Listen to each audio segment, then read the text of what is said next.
It's 3 p.m. in Phoenix, Arizona. New inmates are entering the Maricopa County jail system, one of the largest and toughest prisons in America. 10,000 inmates are packed into 6 separate jails spread out across the city, and more arrive every day. In Phoenix, there are more inmates than jail cells. To deal with the overflow, Sheriff Joe Arpaio created Tent City. I will always have room. I will go to my grave. Before I let these guys out early, I'll put more tents up from here to Mexico if I have to. So that sends a message. The sheriff will make room no matter what. In the desert near downtown Phoenix, Tent City houses 2,000 inmates in canvas tents. Unlike the county's other jails, where offenders spend most of their time locked in cramped cells, inmates here get plenty of time outdoors. But that's where the advantages end. Temperatures inside the tents can reach 45 degrees Celsius in summer. To save money, extras like sugar, salt, pepper, and coffee are banned. Tobacco and porn are also strictly forbidden. And with no bars to control a volatile mix of inmates, officers maintain order with military-like discipline and force. All right, gentlemen, listen up. This is a strict disciplinary environment. There is no arguing. There is no disrespect toward staff members when you're here. You will address everybody here as ma'am, sir, or officer. Does everybody understand? Yes, sir. Yes, sir. All right. In this tense environment, hostility between prisoners and guards simmers and sometimes boils over. So then what's your situation here? I just don't wonder why we on the fence, man. Because you're getting searched. That's part of being in jail. In the last decade, scores of inmates and guards in the local county jails have been injured in violent clashes. 4 inmates have died, raising concerns in Phoenix and the rest of America. Tent City inmates have been convicted of crimes ranging from drug possession to assault. They usually serve a maximum sentence of 1 year, if they stay out of trouble. But if they get out of line, they could end up in lockdown at an indoor jail or serving a much longer sentence in state prison. It's 19-year-old Ryan Molina's first day here. All right, gentlemen, listen up. When Officer Dewar calls your name, grab your property and step forward. Merlina. I don't know what I would really compare it to. There's no comparison. It's pretty crappy here. I think this is a pretty hard time right here. He's been convicted of forgery, burglary, and most recently, possession of methamphetamine. A meth user since he was 12, Ryan Molina has spent his teen years in and out of juvenile detention. This is his first time in the adult system. In exchange for pleading guilty, the court offered Ryan a deal. If he behaves himself, he'll serve just 6 months at Tent City. But if he messes up, he'll get 12 years in state prison. I was not expecting this when you gave me jail, huh? No.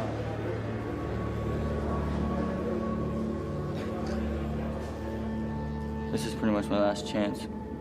If I do mess up in here or on the outside, I'm looking at 12 years off the bat. But surviving at Tent City is going to be harder than anything he's ever done. The 19-year-old is surrounded by a range of criminals, from shoplifters to convicted killers. And living conditions are harsh. He gets a bedroll, a sheet, and a bunk in a tent with 21 other prisoners. Welcome to the tent, bro. His main motivation to behave and get out of jail is to see his son, who was born while he awaited sentencing. 2113? I think about my child a lot. I think about what's going to happen if I don't change my ways. I grew up without a father, and yeah, I wouldn't want that to happen to him. Recently, Ryan's mother and girlfriend cut ties with him because of his drug use. At Tent City, he's also on his own. Veteran jailer Sergeant Mendoza has worked for a decade in Phoenix jails, including 2 years at Tent City. Like his fellow officers, he enforces zero tolerance for rule breakers. Sir, you need to get your shirt on before you step out of your tent. Mendoza is on the front line in the battle against the illegal trade in contraband. But he faces a constant challenge to his authority, the racial groups that dominate Tent City. Unfortunately, everything out here is organized by race. When a new inmate comes into our system, they'll be approached by someone from their race who will explain to them what the rules and expectations are out here. The number one rule is to stick to your own ethnic group. Each group has its own seating area and name. African Americans are called kinfolk. Mexicans, paisas. Mexican Americans, Chicanos. Native Americans, chiefs. And the whites are called the Woods.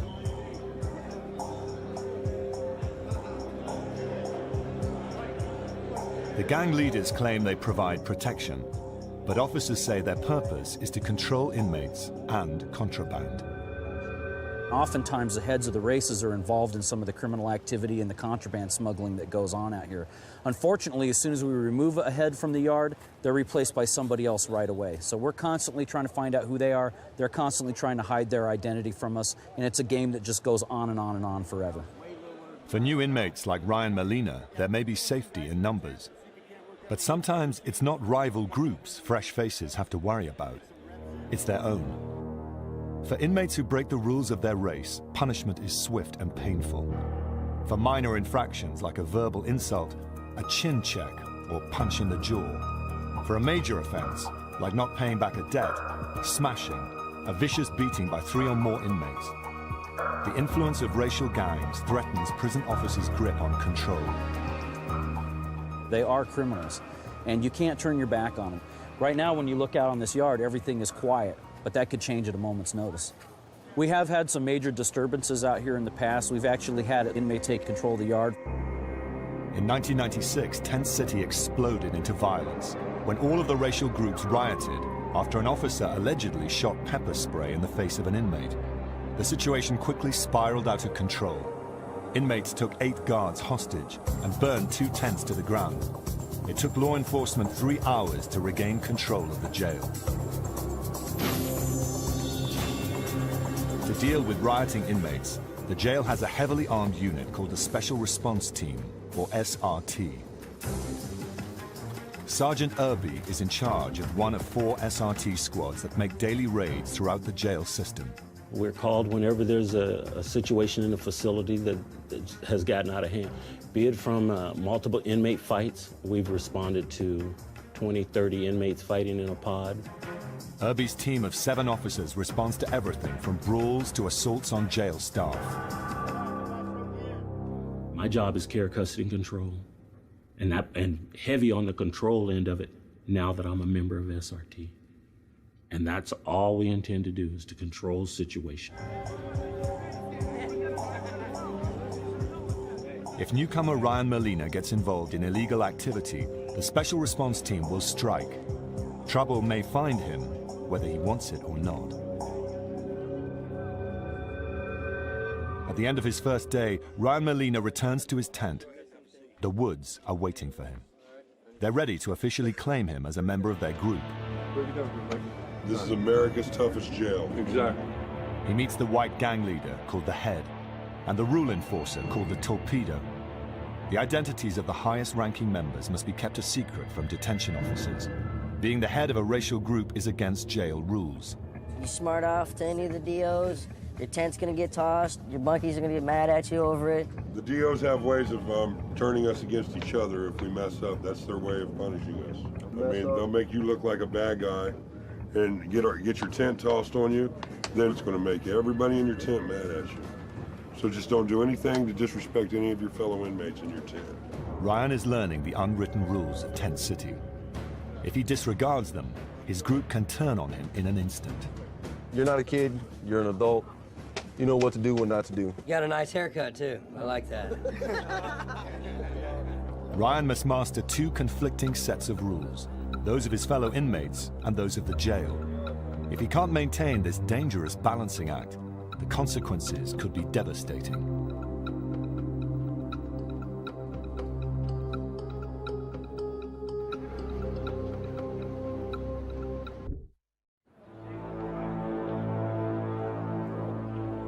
It's 5 a.m. at Tent City in Phoenix, Arizona. Power crew, ride and shine. Get to the east gate. An officer wakes up first-time offender Ryan Molina and hustles him out of the tent. Off to work. You're the only one in here. All inmates at Tent City have jobs, and Ryan starts his today. Who? 2113. You're going with that, gentleman.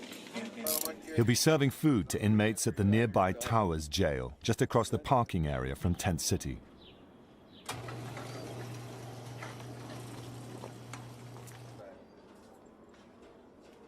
It's a job with challenges and temptations that could land him in serious trouble. From what I heard, a lot of the inmates in here are going to want extra food, and consequences for me getting extra food, I'll be going to the hole, so I can't do that. Unlike inmates at Tent City, who have all been convicted, 70% of these men are still awaiting trial. But Towers Jail offers even less freedom than Tent City.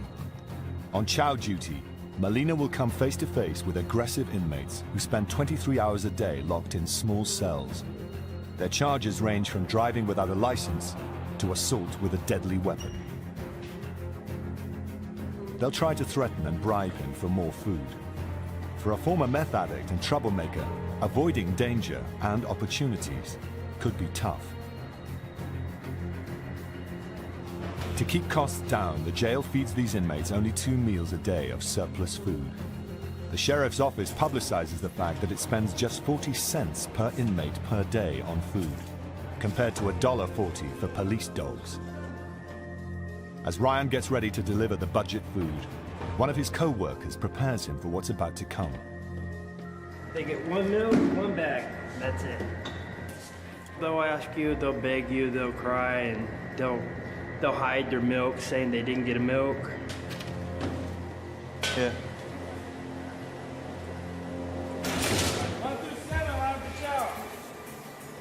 Ryan steels himself. To keep things in order, inmates are ordered to line up in single file. A detention officer carefully checks each prisoner's ID to make sure they only get 1 bag of food.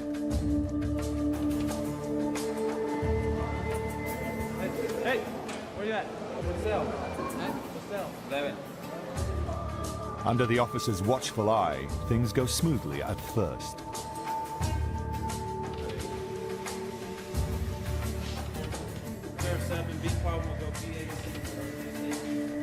But as soon as his back is turned, one inmate tries it on.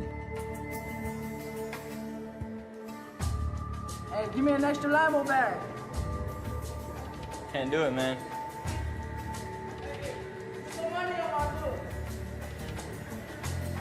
Can't do it, dog. Ryan passes his first test, and things are calm for the moment. But just around the corner, Sergeant Irby and the Special Response Team prepare for a surprise raid. Don't provoke anybody. It's part of a program of random searches to keep control throughout the county jails. They're on a constant lookout for weapons and contraband that fuel inmate violence over black market tobacco and drugs. Watch your use of force. Okay. Sergeant Irby gives the signal. Go. And the team moves in.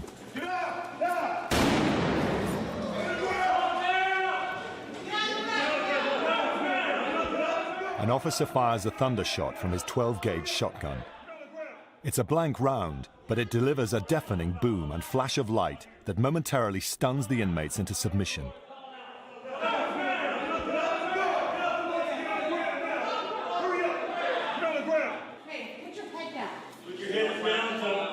Put your hands on your head, sir. Send him down. Send him out. Come right out. SRT uses the element of surprise for the simple reason that we need to catch them off guard. We used that boar thunder to get their attention. Everybody went to the floor, and we controlled the situation. Many inmates think such force is excessive, but to Sergeant Irby and his officers, prisoners are there to be controlled. Put your hands on your head! There's no talking. SRT is zero tolerance. We're not going to put up with a bunch of talk and a bunch of moving around. We control the situation, and if we can't control the situation, then we'll shut it down. We control it. You move when I tell you to move. You talk to me when I want you to talk to me. You understand what I'm saying? Separate your feet. With the inmates stripped down and under control, The team fans out to search each inmate and each cell for any banned items. They're hunting for tobacco or drugs and the equipment needed to smoke them. We found where they actually had little glass pipes stuck in stuff like this. First glance, it's straight see-through, you don't even notice it. So sometimes it's good to put it up to the light. Officer Spaulding has served with Sergeant Irby for a year and a half. One coming down. 14! Put your hands on your head. Keep your pants on. I don't want to see anything. Take your shirt off. She knows that keeping nearly 100 inmates in line is a dangerous business, and she takes her responsibility seriously. You know, zero tolerance. Sergeant Irby tells us zero tolerance, and that's exactly what we do. Every corner and every object in the cell needs to be carefully checked. Even seemingly innocent items like plastic bottles can become dangerous weapons in the wrong hands. So sometimes what they like to do is they take the cleaner and douse an officer with it, especially if it's bleach. So anything that is not in its original container is going to be considered contraband. Inmates are constantly finding new ways to make weapons. But what they'll do is they'll take that razor blade and they'll place it in between, and then they'll tighten this up with rubber bands, and they'll use it as a shank. Slice somebody open with it when they least expect it. One of the items found today is a bottle of homemade alcohol, or hooch, which inmates make out of fermented fruit, bread, and smuggled in sugar. Inmates take anything they can that's sweet and put it with bread, and then through the stages of fruit, it ferments, and then it turns into an alcohol. They make an alcohol out of it. But the few guys that I know that have ever drank it have told me it'll make you sick if you drink too much of it. For Irby and his squad, the hooch confirms that the contraband trade is still thriving. As long as inmates deal in contraband, there's the potential for violence. And that means the special response team will need to keep the pressure on.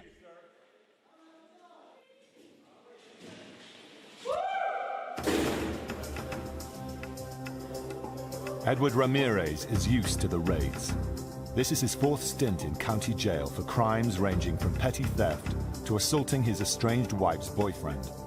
Now, he's near the end of a 4-month sentence for violating parole. I've been in and out of the system. I've been in here from cases of aggravated assault, theft of means of transportation, forgery, to selling drugs, carrying concealed weapons. You know, I lived on the streets, and when you live on the streets, there's a lot of things that you do to survive. Like Ryan Molina, Edward Ramirez started out in Tent City. He got kicked out for being the head of a racial group. Now he's on lockdown at Towers Jail. That means sharing this 8-by-10-foot cell with 2 other inmates 23 hours a day. Well, this is locked down. We have 3 inmates in here. Here's our toilet, and in our same room we eat, and the 3 of us also sleep here. It's difficult. You get a lot of mood swings with your cellmates, even though if you guys do get along, because you're just irritated of being locked down, cramped in this small little area. The father of 4 says he had just about given up hope on a future outside of jail. Then, he received a letter from his 11-year-old daughter. Hi, Daddy, I miss you so much. I get sad sometimes, but I know that I have to be strong for the babies, so I cry in my room at night. How long do you have to stay in the hole? You will always be in my heart forever and ever. Hope you get out soon. But there's only one way out of lockdown: the chain gang. Inmates on the chain gang work long hours outside in the desert heat, doing jobs like cleaning up roadside rubbish and digging graves. Many inmates can't take the heat and quit. The jail calls it a last chance program. The inmates call it hell. But the ones who can make it for 30 days on the chain gang can earn a transfer out of lockdown at Towers Jail to the open air at Tent City. With just 4 weeks left on his sentence, Edward Ramirez says his only reason to join is to show he can be a better man. There's just a lot of responsibility that's required being on the chain gang. We gotta be up early, have our beds made, we gotta pick up trash, serve chow to all the other inmates in this facility. But following rules has been hard for him in the past. And if he disobeys orders on the chain gang, it could add years to his sentence.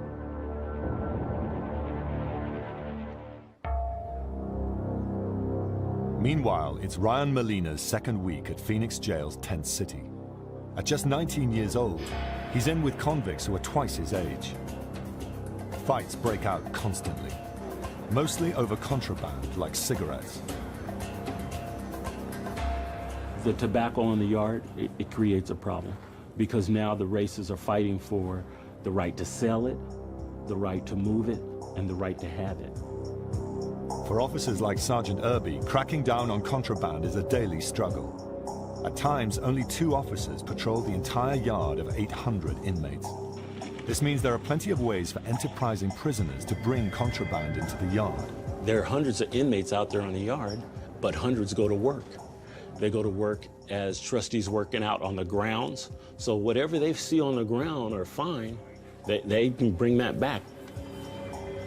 If Ryan Molina plans on being free in 6 months, he'll need to steer clear of the contraband trade. The strategy is pretty much just to lay low and keep to myself. I mean, there's a few people that I talk to, but pretty much not get in debt with anybody and just get through my time as quick as possible. But that won't be easy.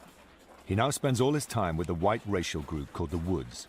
The group provides him with protection, and in the open spaces of Tent City with no place to hide, he needs all the protection he can get. But being accepted by the whites-only Woods gang is a double-edged sword. Several members of the Woods are active contraband dealers, and they have ways of drawing new recruits into the trade. Today, another inmate called Tripod invites Molina to join in a game of cards. Inmates usually gamble for fun, but sometimes for contraband. If young Ryan ends up in debt, he may have to pay up by performing a risky service for other inmates, like smuggling black market goods. What starts as a friendly game turns tense when the newcomer starts losing. I think you switched the books up, though, dog. Because it was that book right there. It was that book right there, though, dog. I know. How am I supposed to know which one's first? How am I supposed to know? Because that's the thing. Nobody said spades is a clean game. When there's items on the table, I'm all about winning. But Ryan doesn't realize that Tripod is being closely watched by detention officers. The word on the yard is that Tripod is a major player in the illegal tobacco trade. What tent you live in, sir? Yeah, so you were in the wrong yard, weren't you? Yes, sir. Okay, so you're in the wrong yards. Why don't you go ahead and jump up on the fence over there? Look at Tripod. What's up, Tripod? What'd you do, Tripod? See what else you got on you. Officers search him at every opportunity. Anything else? No, you need sir. to know about? No, What's sir. that? Put that in your pocket. Let me see it. It's been smoking again. Let me see your hands. They check his fingernails for nicotine stains. No smoke on my yard, sir. It's a good way to go away. If Ryan gets lured into illegal activity, under the terms of his court deal, his short jail term could turn into 12 years in prison. But at Tent City, it's hard to avoid trouble. Edward Ramirez thinks he's found a way. The sheriff's chain gang. Like all county inmates, he prepares for his day by putting on the special jail-issue pink. According to Sheriff Arpaio, inmates were stealing the standard white undergarments, so he had them all dyed, along with all the sheets, towels, and handcuffs. And there's another reason for his unique choice of color. Why make them wear pink underwear? Why pink? Because they hate pink, at least in this county. Why would you give them a color they like? Also, we have pink handcuffs, so everything's pink. All right, 10-1, step forward.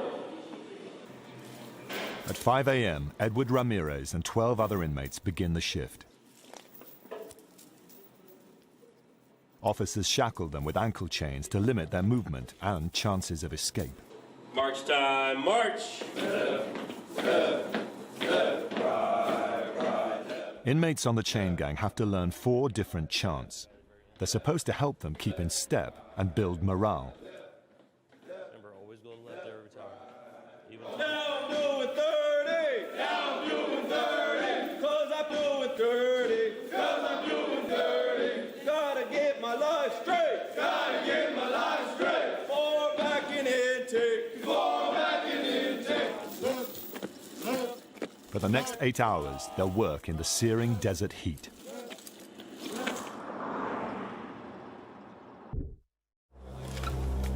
Today, the chain gang is collecting rubbish along a highway near Arizona State University. Officer Parks keeps careful watch. He's armed with a 12-gauge shotgun in case anyone gets out of hand. Clear sidewalk for me, please. Do not make contact with anyone at the bus stop. Gentlemen, you know what contraband is. Do not pick it up. And stay out of the road. Do not get down in the gutter. Stay only in the dirt.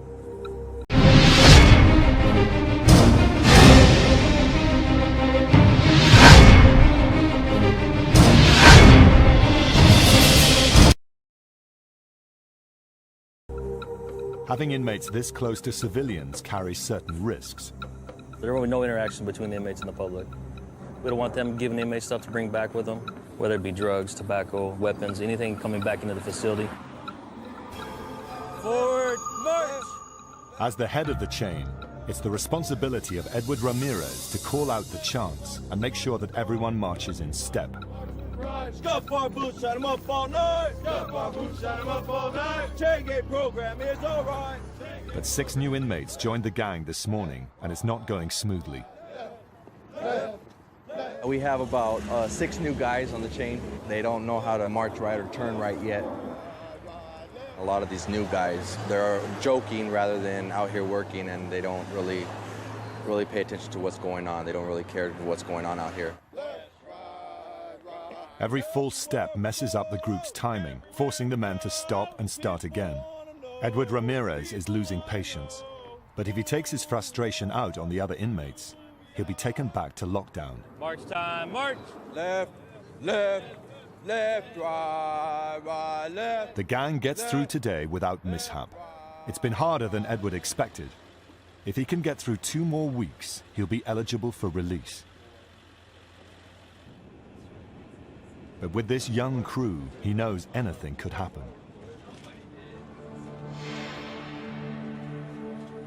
Back in Tent City, the cat-and-mouse game between inmates and guards over contraband continues. Officer McVaugh has such a knack for sniffing out contraband, they call him the Bloodhound.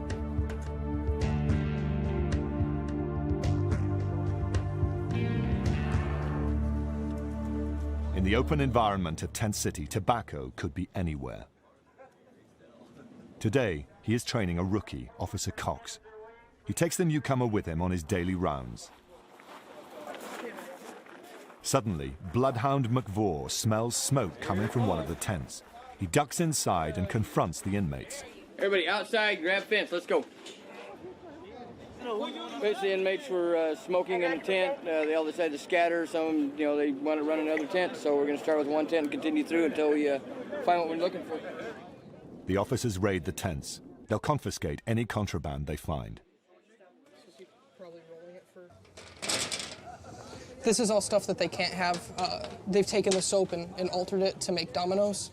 So I will end up taking all of these with me. For the inmates, raids are unwelcome intrusions, and they're not happy. This happens every day, every single day. You could be in your tent, reading the Bible. Your Bible get tossed out, point blank. If I'm gonna be on film, I'm gonna tell the truth. This is calamity. So you trying to call me a liar? No, I'm not trying to call you a liar. Everybody else out here in the church until I find them. But Officer McVaugh knows someone's hiding tobacco, and he's determined to find it. They'll tear open the mattress and they'll hide, they can put a pouch of tobacco in there, lighter. After combing through the first 2 tents, they find nothing. But Bloodhound McVaugh isn't done yet. And 19-year-old Ryan Molina's tent is next.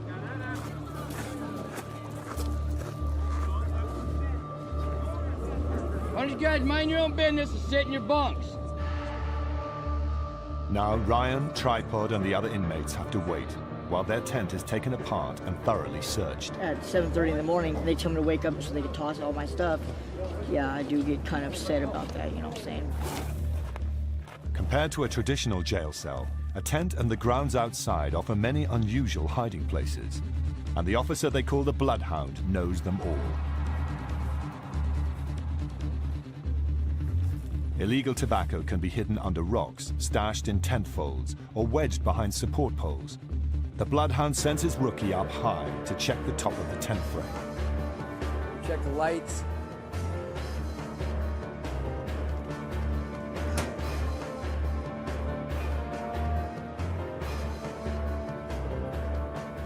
he finds something.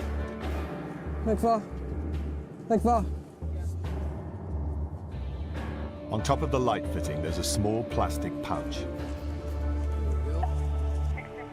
Good catch. They put them in the fingers of gloves to help hide them better. They'll sell them to each other for commissary items, candy bars, and things like that. Spurred on by the young officer's discovery, the veteran keeps sniffing around. Sure enough, he hits the jackpot. Inside a tear in one of the tent flaps, he finds a huge stash of tobacco. Fair amount of tobacco found in the tent. Inmates have been rolling. If Officer McVaugh can work out who put it there, they'll be thrown in the hole. That means 23-hour-a-day lockdown for 30 days. On the yard, this tobacco stash is worth more than $100, and that's a debt that can easily cost an inmate a severe beating. If Ryan Molina or his new friend Tripod are involved, they could find themselves in deep trouble with the others in the Woods gang.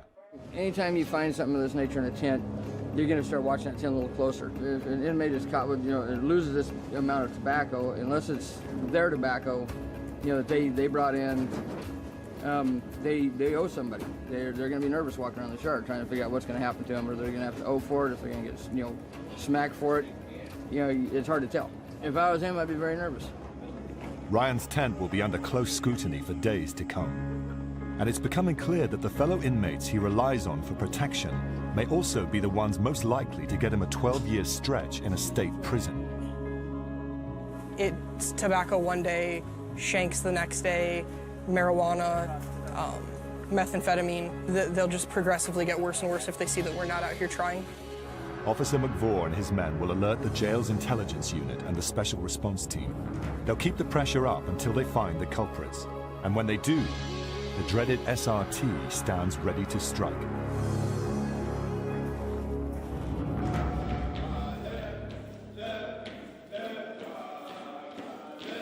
Meanwhile, Edward Ramirez has been on the Phoenix jail chain gang for 3 weeks. When we march with pride. When we march with pride. Stuff our boots and them up all night. The work and the conditions have been tough. But today's task will be harder than he ever imagined. Today, the chain gang is on shovel duty at a burial ground for the poor and homeless at the edge of the desert. Well, we're out here burying the indigent, which means that we're here as their family. These people have no families, or they're homeless. So we're their family today. The inmates unload the coffins from a transport van and take them to the graves.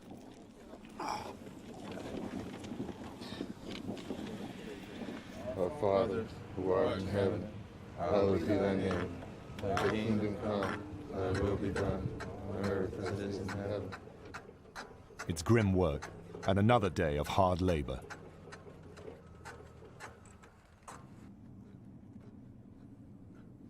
And the next burial catches Ramirez off guard. The deceased is a baby, abandoned by its parents.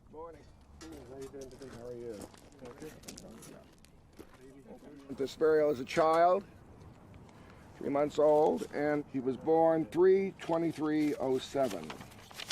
Let us pause for a moment and pray for all children of the world. If some of you have children, remember them.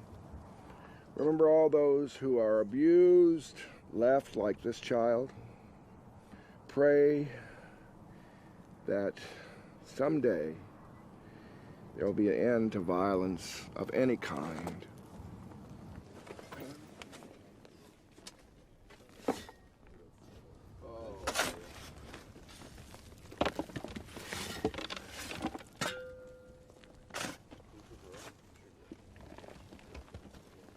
Amazing grace, how sweet the sound that saved a wretch like me. It kind of touched us all, having to bury a child this morning. So it was pretty difficult, pretty emotional for that. I have 4 small children, ranging from 11 to 4 years old, so yeah, it hit me personally.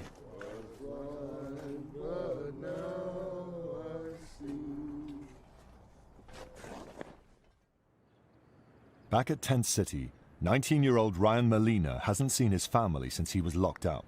But today he's had some good news. His mother, who had all but given up on him after his arrest, has had a change of heart. Today she's coming to visit him for the first time. I'm nervous, man. I'm nervous. I haven't seen her in a while.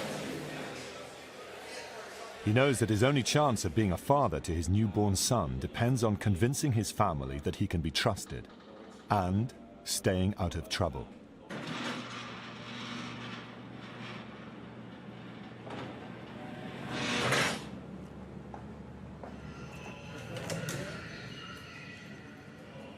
Hey, you look good. You look healthier than I've seen you in a long time. I love you. Love you too. How you doing? Better than you, apparently. Yeah. Sorry. So how's the baby? The baby's great. I brought you lots of pictures, but you're only allowed to keep 5, apparently. So you can pick the 5 you want to keep. These are the first pictures Ryan has seen of his 2-month-old son. He's a redhead. He's a cutie. He's adorable. He's got Liz's dad's nose. Lizzie? He's so cute. He is cute. He's almost as cute as you were. The pictures are a vivid reminder to Ryan that he needs to change. His mother helps drive the message home. I don't know if you know this or not, Ryan, but I was doing a lot of stupid things before I got pregnant with you. I stopped doing those things because I had to take care of you. And I really pray that this is the same thing that happens for you, that you just clean up your life and you make it great for this little boy. You're going to be a great dad. And be the dad to him that your dad wasn't to you. I know, I will. Speaking of my dad, have you talked to him or anything? No? I don't even know if he knows you're here. Ryan, I love you, and I'm sorry I didn't protect you better when you were a little kid, and that you went through all the crap you went through, and that you're in this situation now. No, that's not your fault, Mom. I love you.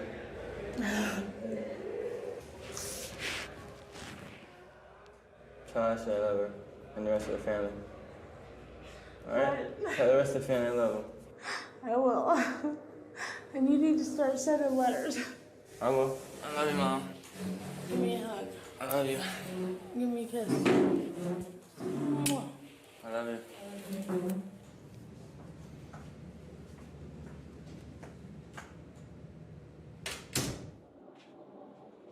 Ryan returns to his tent, determined to serve his time quickly and get home to his son. But even if he decides to change his habits and friendships to steer clear of trouble, events are already in motion that could land him in lockdown. Working on a tip-off, 2 undercover officers with the jail's intelligence unit have just discovered a huge stash of tobacco hidden in a skip at the edge of Tent City. They think the stash belongs to 2 inmates in the whites-only Woods gang.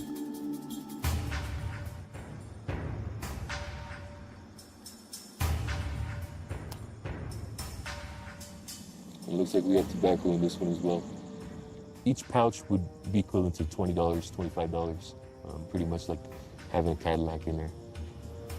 For the intelligence unit, it's a significant result, one that could break the back of the Woods contraband ring. The next day, in a meeting room adjacent to the tents, the intelligence unit briefs Sergeant Irby and the special response team. They show him photos of the suspects, including the Woods. All white prisoners will be searched. Anyone caught with tobacco will be hit with 23-hour lockdown. These 4 individuals are bringing in contraband on the yard. I've handed my officers the individuals that we need to extract. They know that that's who they're in charge of extracting. Make sure that we get them off the yard immediately. Once they've identified and pulled the individuals that are to be extracted, Officers Chavez and Deathrage will be responsible for rolling up their property. We're gonna ID, pull them, strip them down to their boxers and their sandals, all right? Let's do this. Armed with 12-gauge shotguns and pepper spray, The special response team moves out to confront the group. Hit that tent.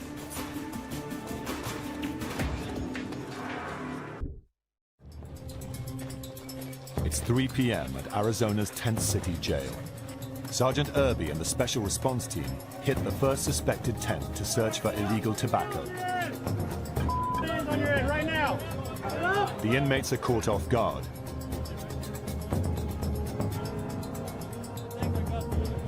The special response team pulls 4 suspects off the yard. Take him to the day room. And they're not finished yet. They believe there's tobacco in Ryan Molina's tent, and they're determined to find it. That first two right there. This is the second time his tent has been targeted for a search, but it's his first encounter with the full force of an SRT raid. Get up on your bed. Sit up. Get on your bunk. Ryan is forced to strip down and is extracted from the tent. Once outside, he's searched for contraband. Turn on, face me. Open your mouth. Tilt your head back. Open your mouth. You got problems anyway. Soon after, his new friend Tripod joins him, but he seems to be having trouble following orders. Huh? Why aren't you listening, Dad? Who told me to stay like that? Who told you to stay like The that? officer I just talked to. I don't care. Did you not hear what I said? Yes or no? No, I didn't, sir. Okay, your hands belong right here. Unless you're told to do so by me. Do you understand me? Yes, I understand. You copy me? Yeah, good.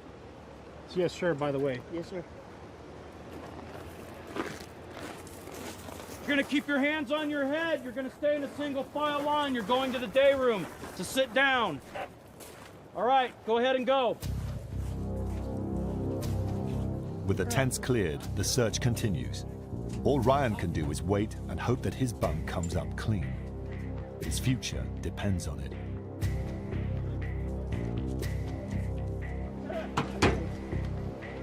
It is like clockwork. If you do something enough, you get good at it, and it's something that we do quite a bit out here. Sergeant Irby has been on the job long enough to know that contraband could be hidden anywhere. He and his team are prepared to search high and low. Careful. If we come up with something that's serious, that individual could be rolled off the yard. And we have enough equipment to deal with him if it gets out of hand.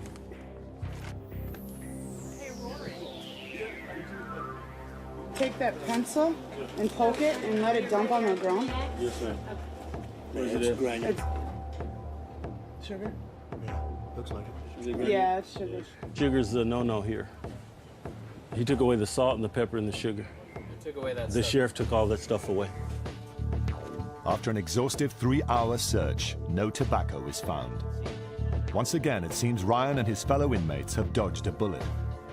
But there's one thing both the inmates and officers can count on. This raid won't be the last. They saw the force that came today to look for that contraband.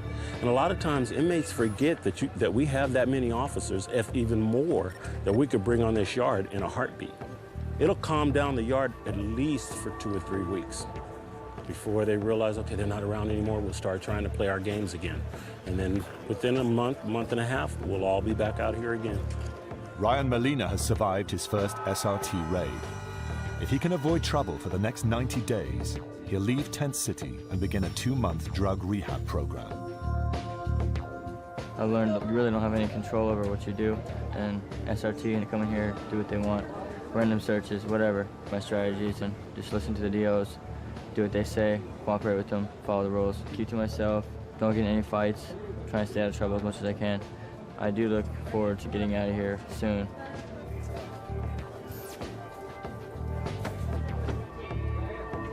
The recent visit from his mother and pictures of his infant son have given him something to focus on.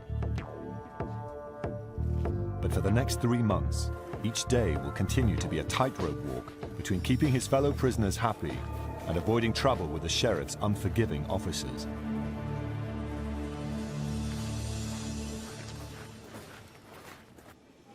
For Edward Ramirez, the dangers of prison life are over for now. After serving 4 months in jail for violating parole, it's time for his release. Ramirez, step out. Date you were arrested? December 30th, 06.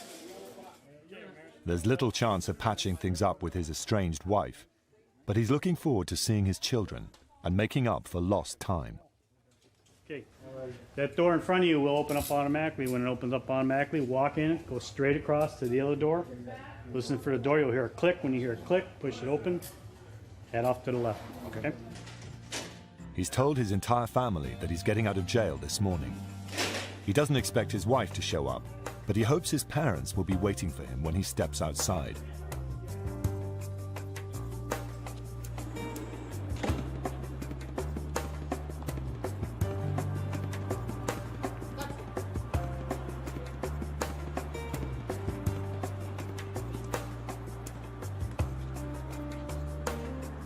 There's nobody here. I miss my family a lot, and I don't know if I'm able to get them back, but my kids will always be there for me. So it has a lot to do with me changing, making up my mind to change.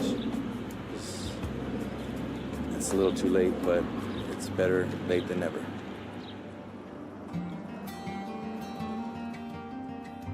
Edward is leaving jail alone. What his future holds is unclear. But one thing is certain. In the desert, new inmates will arrive.